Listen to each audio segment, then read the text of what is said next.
What if I told you the future of money in Africa isn't in your wallet, but in your bank data? This is Kenya News Update today. Coming up, you'll discover how a single $25 million deal is about to change how millions get loans, pay bills, and build trust online. Meet Olugbenga Agboola. He runs Flutterwave, one of Africa's biggest payment networks. But here's the twist. He just bet everything on a different kind of currency. Not cash, not crypto, data. And this move could unlock billions in credit across the continent. For years, Flutterwave helped merchants accept payments across 30 African countries. But Agboola saw a bigger problem. How do you lend money to someone when you don't know their financial story? The answer was hiding in plain sight, inside millions of bank accounts. And then, something shocking happened. In a quiet deal closed in December 2025, Flutterwave acquired a startup called Mono for over $25 million. This wasn't just another corporate buyout. This was a seismic shift. Mono isn't a bank, it's a data bridge. Its tools let businesses, with your permission, peek into your bank account to verify who you are and how you manage money. Think of it as the plumbing behind Nigeria's entire digital lending market. But here's the part that will blow your mind. Mono's CEO, Abdulhamid Hassan, revealed that nearly every digital lender in Nigeria relies on their system. They've powered over 8 million bank account connections. That's about 12% of Nigeria's entire bank population. They've delivered 100 billion financial data points to lenders.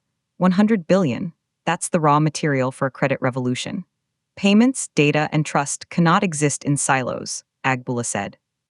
He's betting that stitching payments and open banking together will make transactions safer and credit decisions smarter. Imagine applying for a loan and getting approved in seconds because a lender can see your real income, not just a guess. Imagine sending money directly from bank to bank, cutting out the middleman and the fees. This is the promise, but here's what nobody's talking about. The stakes are astronomically high. Governments are pushing lending to drive financial inclusion, but reliable credit data is still patchy. In many markets, credit bureaus are limited. Lenders are flying blind. They need transaction histories to judge if you can repay.